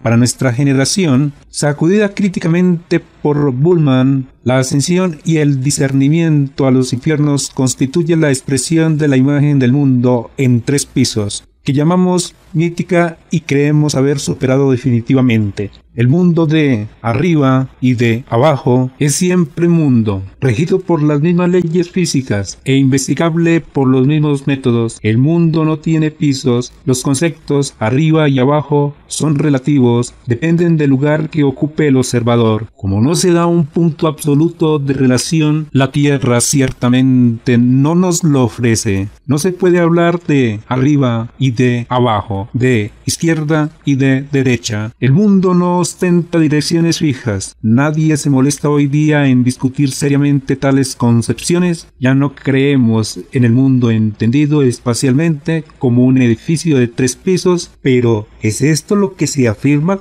cuando la fe dice que el Señor bajó a los infiernos o que subió a los cielos? Sabemos que las expresiones de la fe asumen el material ofrecido por las concepciones de su época, pero eso no es lo esencial. Ambas afirmaciones, junto con la profesión de fe en la historicidad de Jesús, expresan la dimensión total de la existencia humana, que no se divide en 3 pisos cósmicos, sino en 3 dimensiones metafísicas. La consecuencia es clara. El enfoque actual, al parecer moderno, no suprime la ascensión ni el descendimiento a los infiernos, sino también el Jesús histórico, es decir, suprime las 3 dimensiones de la existencia humana. Lo que queda solo puede ser un fantasma ataviado diversamente sobre el que nada puede edificarse. ¿Qué significan pues nuestras 3 dimensiones? Ya hemos indicado antes que la ascensión no alude a la altitud exterior del cosmos, que es completamente inútil para ella. En el texto fundamental, en la oración del crucificado a Dios que lo ha abandonado, falta cualquier alusión cósmica. Nuestra frase se asoma a la profundidad de la existencia humana, que se inclina sobre el abismo de la muerte, a la zona de la soledad implacable y del amor rehusado, y así incluye la dimensión del infierno. La lleva en sí misma como posibilidad de sí misma. El infierno, la existencia en la definitiva negación del ser para, no es una determinación cosmográfica, sino una dimensión de la naturaleza, el abismo al que ella tiende. Hoy día sabemos muy bien que toda existencia toca esa profundidad. Como a fin de cuentas la humanidad es un hombre, esa profundidad no solo afecta a los individuos, sino al cuerpo del género humano, que debe arrastrar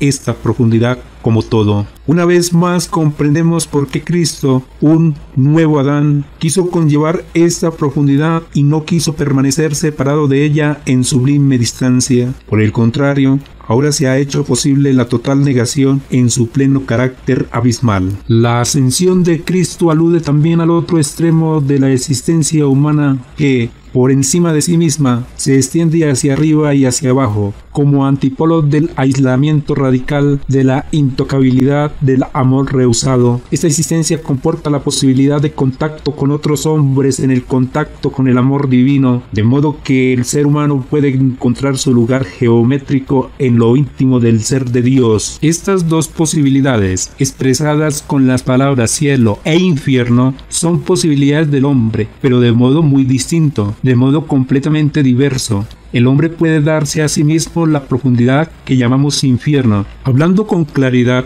diremos que consiste formalmente en que él no quiere recibir nada, en que quiere ser autónomo. Es expresión de la cerrazón en el propio yo. La esencia de esta profundidad consiste, pues, en que el hombre no quiere recibir nada, en que no quiere tomar nada, sino solo permanecer en sí mismo, bastarse a sí mismo. Si esta actitud se realiza en su última radicalidad, el hombre es intocable, solitario. El infierno consiste en querer ser únicamente él mismo, cosa que se realiza cuando el hombre se encierra en su yo. Por el contrario, la esencia de arriba, lo que llamamos cielo, consiste en que solo puede recibirse de la misma manera que el infierno consistía en que el hombre solo quería bastarse a sí mismo.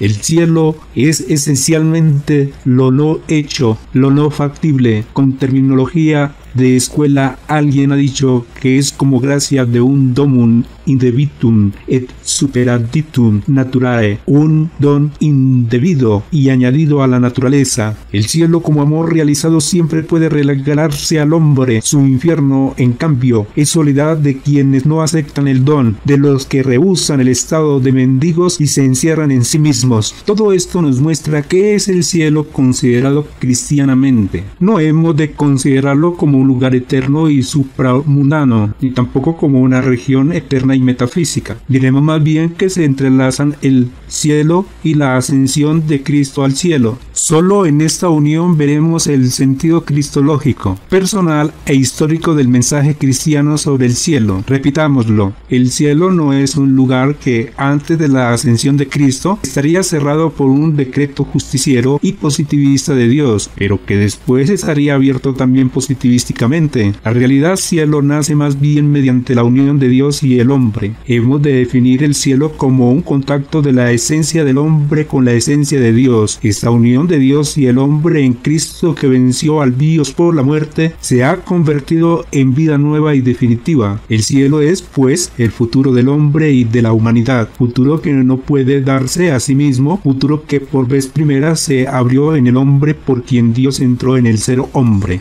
Por eso el cielo es mucho más que un destino privado e individual. Depende necesariamente del último Adán, del hombre definitivo, y por eso se integra necesariamente en el futuro común de la humanidad. Creo que de aquí podrían deducirse interesantes observaciones hermenéuticas que en este lugar solo pueden ser mencionadas. La escatología próxima es uno de los datos bíblicos más importantes que asedian e intrigan desde hace medio siglo tanto a la exegesis como a la teología. Jesús y los apóstoles anunciaron el fin del mundo como algo inminente. Es más, a veces da la impresión de que el primer mensaje del próximo fin del mundo era la médula auténtica de la predicación de Jesús y de la primitiva iglesia. La figura de Cristo, su muerte y resurrección se relaciona con esta concepción que para nosotros es tan extraña como incomprensible. Es claro que aquí no podemos ocuparnos de todos los arduos problemas que esta lleva consigo, pero nuestras observaciones anteriores iluminan el camino por el que debemos buscar su solución. Hemos dicho que la resurrección y la ascensión del Señor era la unión definitiva de la esencia hombre con la esencia Dios, que da al hombre la posibilidad de conservar siempre su ser. Esto lo entendíamos como la dinámica preponderancia del amor en contra de la muerte y como la decisiva mutación del hombre y del cosmos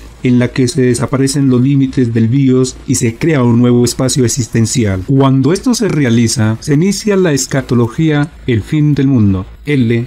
Superación de los límites de la muerte abre la dimensión futura de la humanidad. Su futuro ya ha comenzado en realidad. Así se comprende como la esperanza de inmortalidad del individuo y la posibilidad de eternidad de la humanidad entera coincide y se realiza en Cristo, que con razón puede llamarse centro y fin de la historia, si esto se comprende rectamente. Hagamos todavía otra observación en relación con el artículo de fe en la ascensión del Señor. La afirmación de la ascensión al cielo que, como hemos visto, es decisiva para la comprensión del más allá de la existencia humana, no es menos decisiva para entender el problema de la posibilidad y sentimiento de la relación humana con Dios. Al considerar el primer artículo de la fe, hemos dado respuesta afirmativa al problema de si lo infinito y eterno podía oír lo finito y temporal. También dijimos que la verdadera grandeza de Dios estriba en que para Él lo más pequeño no es demasiado pequeño y que lo máximo no es demasiado grande para Él. Hemos intentado comprender cómo Él, en cuanto logos, no solo es la razón que todo lo dice, sino la razón que todo lo percibe y de la que nada queda excluido, por muy pequeño que sea. Hemos respondido afirmativamente al problema actual,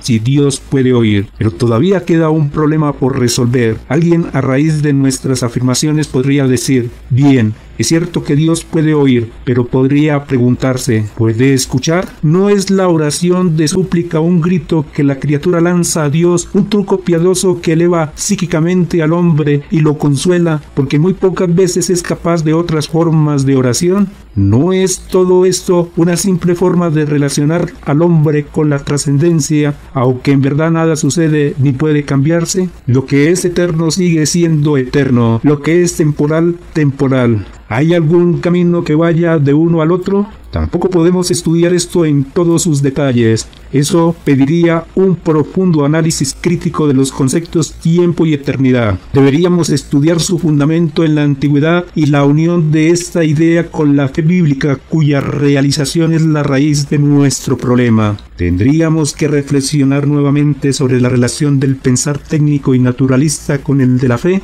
Pero eso, en vez de dar una respuesta a todos los problemas, vamos a indicar solamente el camino por el que debe buscarse la solución. El pensar moderno se deja guiar por la idea de que la eternidad está encerrada en su inmutabilidad. Dios aparece como prisionero de su plan eterno, concebido desde todos los tiempos. El ser y el hacerse no se mezclan. La eternidad se comprende negativamente como la carencia de tiempo, como lo contrapuesto al tiempo, como algo que no puede obrar en el tiempo, porque entonces dejaría de ser inmutable y se haría temporal. Todas estas ideas se quedan dentro de una concepción precristiana en la que no se tiene en cuenta el concepto de Dios, de la fe en la creación y en la encarnación. No podemos detenernos a explicarlo, pero todo esto supone un antiguo dualismo y es signo de un modo de pensar ingenuo que considera a Dios antropomórficamente, ya que cuando se dice que lo que Dios ha planificado antes de la eternidad no podría cambiarlo después, esta se concibe inconscientemente según el esquema del tiempo, con la diferencia del antes y del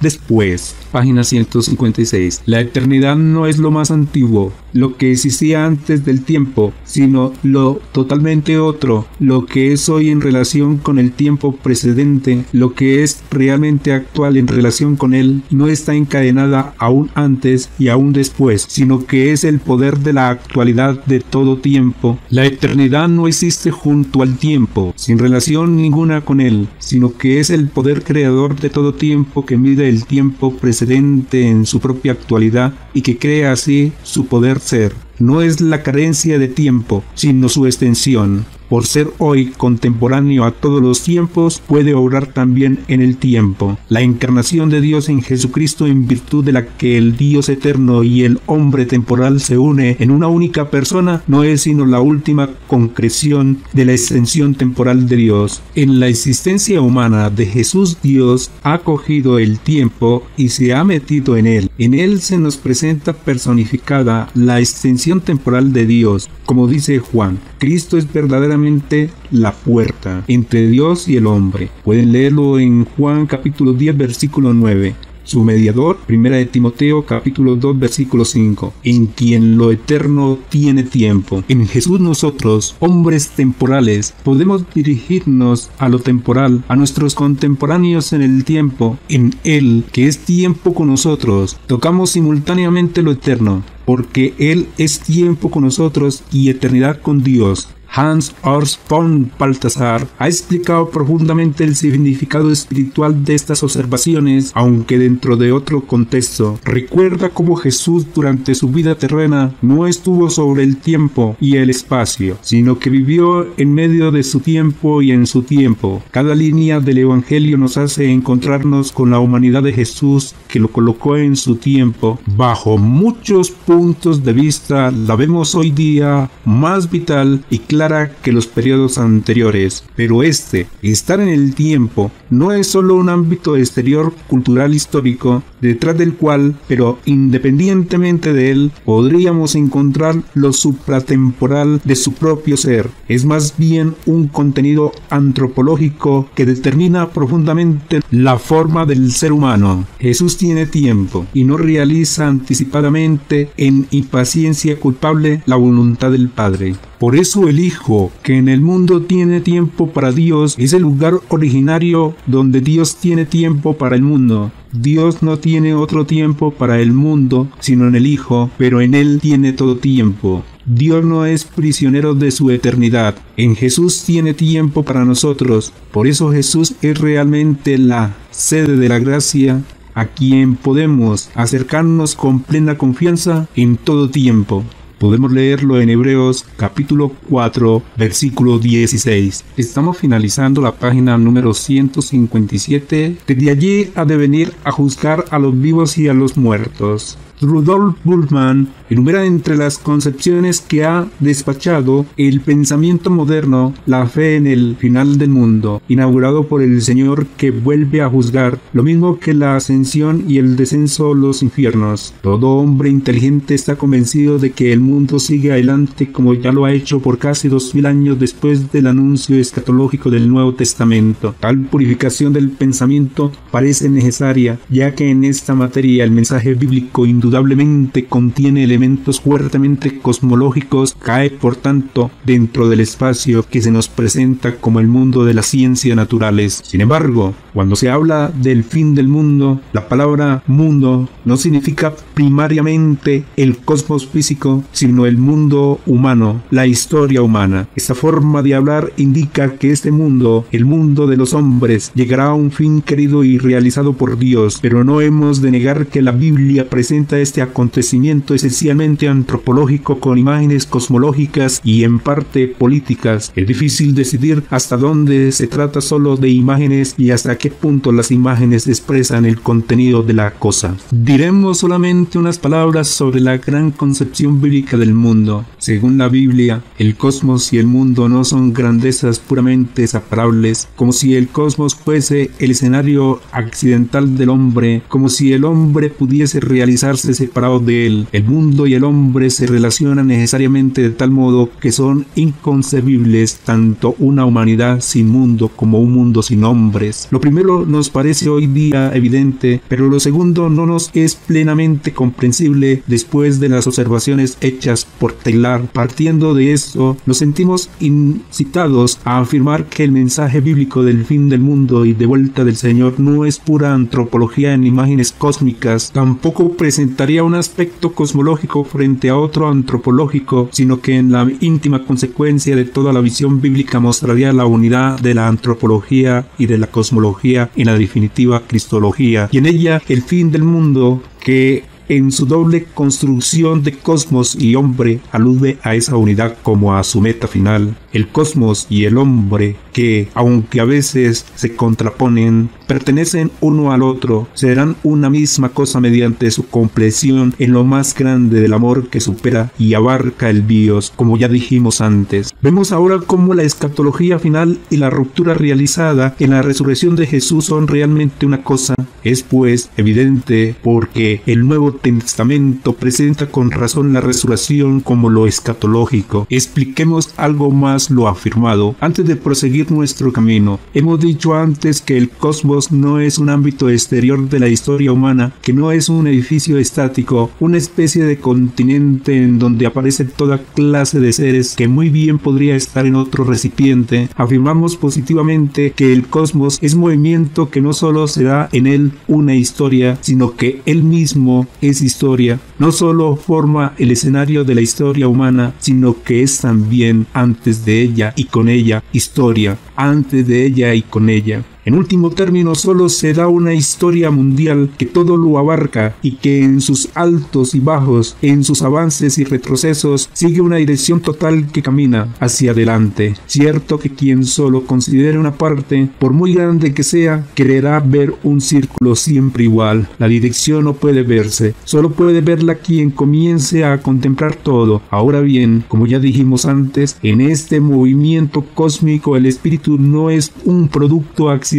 cualquiera de la evolución que no tendría significado alguno en relación con el todo. Por el contrario, en ella la materia y su evolución son la prehistoria del espíritu. Podemos explicar la fe en retorno de Jesucristo y en la consumación del mundo como la convicción de que nuestra historia se dirige al punto omega, donde será definitivamente claro y visible que lo estable que a nosotros nos parecía el suelo que soportaba la realidad no es la materia pura, inconsciente de sí misma, sino la inteligencia que mantiene el ser, le da realidad. Más aún, es la realidad. El ser no tiene consistencia desde abajo, sino desde arriba. En la transformación del mundo que la técnica realiza, podemos en cierto sentido experimentar hoy día el hecho de la compleción del ser material por el espíritu y su recapitulación llevada a cabo también por él en una forma nueva de unidad. Al manipular lo real comienzan ya a esfumarse los límites entre la naturaleza y la técnica que ya no pueden separarse indistintamente. Naturalmente, el valor de esta analogía puede ponerse en tela de juicio en muchos puntos. Esto no obstante, tales hechos revelan una forma del mundo en la que el espíritu y la naturaleza no están simplemente separados, sino en la que el espíritu incluye en sí en nueva comprensión lo que, al parecer, es puramente natural. Con eso se crea un mundo nuevo que supone al mismo tiempo la caída del antiguo. Es cierto que el fin del mundo en el que cree el cristiano es algo completamente distinto del triunfo total de la técnica, pero la unión de la naturaleza y del espíritu que en ella tiene lugar nos da pie para comprender de manera nueva cómo hemos de concebir la realidad de la fe en el retorno de Cristo, como fe en la unión definitiva de lo real por el espíritu. Prosigamos nuestro camino. Hemos dicho que la naturaleza y el espíritu forman una única historia que avanza de tal manera que el espíritu se revela cada vez más como lo que abarca todo. De esta forma concreta, la antropología y la cosmología acaban por anastomosarse. Sin embargo, esta progresiva compleción del mundo por el espíritu supone necesariamente su unión en un centro personal, ya que el espíritu no es algo indeterminado, sino que en su peculiaridad es persona, individualidad. Es cierto que se da algo así como el espíritu objetivo, el espíritu colocado en las máquinas, en las más diversas obras, pero en todos estos casos el espíritu no presenta su forma original. El espíritu objetivo procede siempre del espíritu subjetivo, remite a la persona, a la auténtica forma existencial el espíritu. Decir que el mundo se dirige a una comprensión por el espíritu es afirmar que el cosmos avanza hacia una unión en lo personal. Esto confirma además la absoluta supremacía de lo singular sobre lo general. Aquí se ve claramente la importancia de este principio antes enunciado. El mundo se dirige a la unidad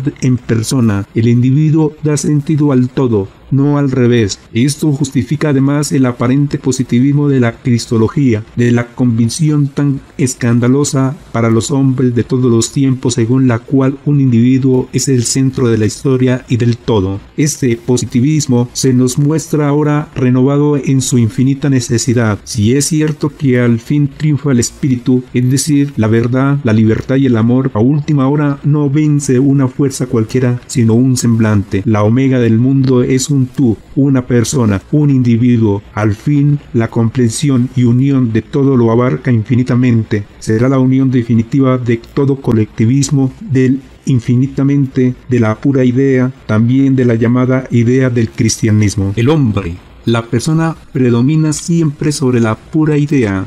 De aquí se deduce otra consecuencia esencial. Si la irrupción de la ultracomplejidad de lo último se funda en el espíritu y en la libertad, no es en modo alguno juego neutral y cósmico, sino incluye la responsabilidad. No se lleva a cabo como un proceso físico, sino que se apoya en decisiones. Por eso la vuelta del Señor no es solo salvación, no es solo la omega que todo lo arregla, sino también juicio. Ahora podemos explicar el sentido del juicio. El estadio final del mundo no es el resultado de una corriente natural, sino el de la responsabilidad en la libertad. Ahora comprendemos por qué el Nuevo Testamento, a pesar de su mensaje de gracia, sigue afirmando que al fin el hombre será juzgado por sus obras y que nadie podrá escapar a este juicio sobre la conducta de su vida. Existe una libertad que la gracia no elimina, sino que perfecciona. La suerte definitiva del hombre no pasará por alto las decisiones de su vida. Esta afirmación es la frontera a un falso dogmatismo y a una falsa seguridad cristiana en sí mismo. La fe cristiana afirma la igualdad de todos los hombres al defender la identidad de su responsabilidad. Desde la época patrística, la predicación cristiana puso de relieve la identidad de la responsabilidad y se opuso a la falsa confianza de los que decían Señor, Señor. Me parece oportuno recordar las conclusiones de un gran teólogo judío, Leo Beck. Ningún cristiano puede suscribirlas, pero sería injusto pasar por alto su importancia.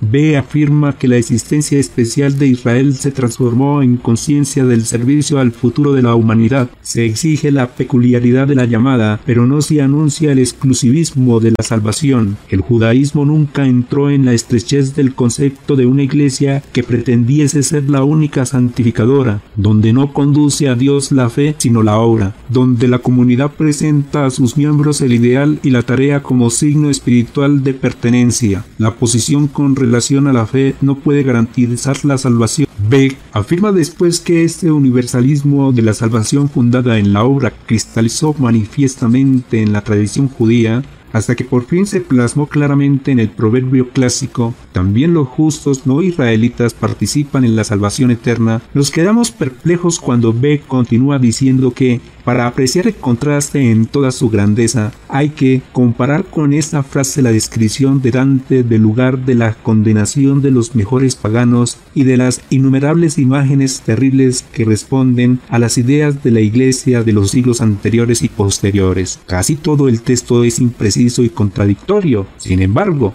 afirma cosas muy serias. A su modo, quiere mostrar en qué consiste el carácter indispensable del juicio universal en el que los hombres serán juzgados según sus obras. No vamos a detenernos a estudiar en particular cómo pueden conciliarse en estas afirmaciones con la importantísima doctrina de la gracia. Quizá no se superase a la postre la paradoja cuya lógica se abriría plenamente a la experiencia de una nueva vida de fe. Quien se confíe en esta se dará cuenta de que existen dos realidades: la gracia radical del libera al hombre impotente y también el rigor perpetuo de la responsabilidad que diariamente lo compromete. Esto significa que para el cristiano, por una parte, existe la tranquilidad liberadora de quienes viven en la abundancia de la justicia divina que es Jesucristo. Esa tranquilidad sabe que yo no puedo destruir lo que Él ha edificado.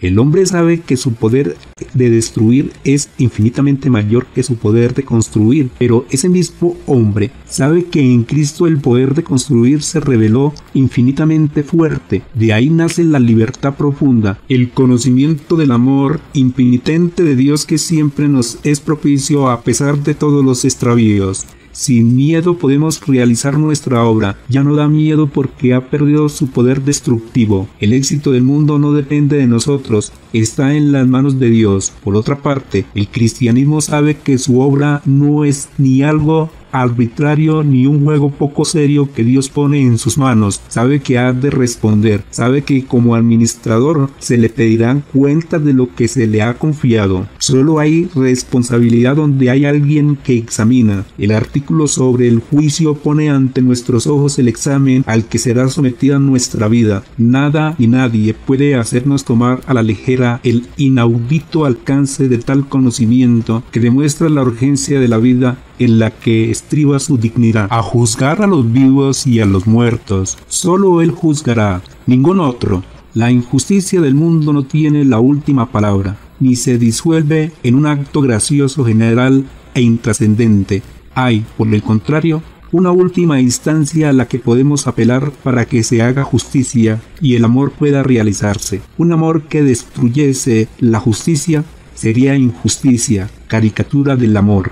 El verdadero amor es exceso de justicia, superación de la justicia, pero no destrucción de la misma. La justicia siempre debe ser la forma fundamental del amor. Pero cuidado con caer en el extremo contrario. No puede ponerse en duda que la conciencia cristiana ha hecho del artículo de fe en el juicio una forma que prácticamente puede llegar a destruir toda la fe en la redención y en la promesa de la gracia.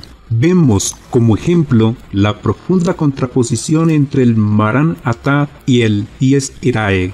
El cristianismo primitivo, con su oración, Ven Señor nuestro, ha explicado el retorno de Jesús como acontecimiento lleno de esperanza y alegría, ha visto en él el momento de la gran realización y se ha orientado a él. Ese momento fue para los cristianos medievales el terrible día de la ira, Dies Irae, el día del estremecimiento de pavor y temor, el día de la miseria y la calamidad. El retorno de Cristo es todavía juicio, día de la liquidación de cuentas para todos los hombres. En tal visión se olvida lo más decisivo. El cristianismo se reduce prácticamente a un moralismo. Asimismo es privado de ese respiro de esperanza y alegría que constituye su más auténtica manifestación vital. Alguien podría pensar que el primer punto de partida para esa evolución fracasada, que se fija solamente en el peligro de la responsabilidad y no en la libertad del amor, nos ofrece la misma profesión de fe, ya que en ella, al menos según el tenor de las palabras, la vuelta de Cristo se reduce al juicio. De allí vendrá a juzgar a los vivos y a los muertos. Sabido es que en los círculos espirituales donde nació el símbolo sobrevivía todavía la herencia primitiva. Las afirmaciones sobre el juicio se unían naturalmente con el mensaje de la gracia. Al afirmar que quien juzgaba era Jesús, el juicio se tomaba en esperanza. Para probarlo, voy a citar unas palabras de la llamada segunda carta de Clemente. Hermanos, así debemos sentir sobre Jesucristo como de Dios, que es juez de vivos y de muertos, y tampoco debemos tener bajos pensamientos acerca de nuestra salvación, porque si bajamente sentimos de Él, bajamente también esperamos recibir. Esto no muestra dónde hemos de colocar el acento en nuestro texto. El que juzga no es simplemente, como podría esperarse, Dios, el infinito, el desconocido, el eterno. Dios ha puesto el juicio en manos de quien es, como hombre, nuestro hermano. No nos juzgará un extraño, sin el que hemos conocido en la fe. No saldrán a nuestro encuentro el juez totalmente otro, sino uno de los nuestros, el que conoce íntimamente el ser humano porque lo sufrió. Sobre el juicio se alza, pues, la aurora de la esperanza. El juicio no es solo día de ira, sino el retorno de nuestro Señor. Recordemos la extraordinaria visión de Cristo con la que comienza el Apocalipsis, capítulo 1, versículos del 9 al 19. El vidente cae a sus pies como muerto, lleno de temor, pero el Señor puso su mano sobre él y dijo, como cuando calmó la tempestad en el lago de Genesaret: no temas, soy yo. Capítulo 1, versículo 17. El Señor Todopoderoso es Jesús. El vidente fue en la fe su compañero de viaje. El artículo de fe en el juicio relaciona estas ideas con nuestro encuentro con el juez universal. Con bienaventurado asombro verá el creyente en aquel día de angustia que el que tiene poder sobre el cielo y la tierra, lo podemos consultar en el Evangelio según San Mateo, capítulo 28, versículo 18, fue en la fe su compañero de viaje en su vida terrena, y que ahora, por las palabras del símbolo, lo acaricia y le dice: no temas, soy yo. Quizá no pueda darse una solución mejor al problema de la unión del juicio y de la gracia que la que nos ofrece el trasfondo del cielo. Termino en la página número 161. Fue algo largo el texto, pero pues tenía que leerlo completo. Ojalá lo lean y lo meditemos. ¿Verdad que a veces nosotros no tomamos en serio esta situación? Y esto va mucho más allá. Y generalmente porque nos dejamos creer de las mentiras de algunos, y el que pierde no va a ser el consejero, sino el que se deja creer. Ya me falta muy poco del libro, y yo creo que ha sido Dios el que me ha dado la fortaleza, porque me ha tocado repetir varias veces algunas frases, algunas palabras, borrar, y sí, se ha ido tiempo, pero para mí ha sido un tiempo muy provechoso, muy fructífero. Hay frutos acá. Ojalá que ustedes saquen fruto de él y no sea que las cosas sean demasiado tarde. Que la Santísima Virgen los guarde y los cubra con su manto. Bendiciones a todos.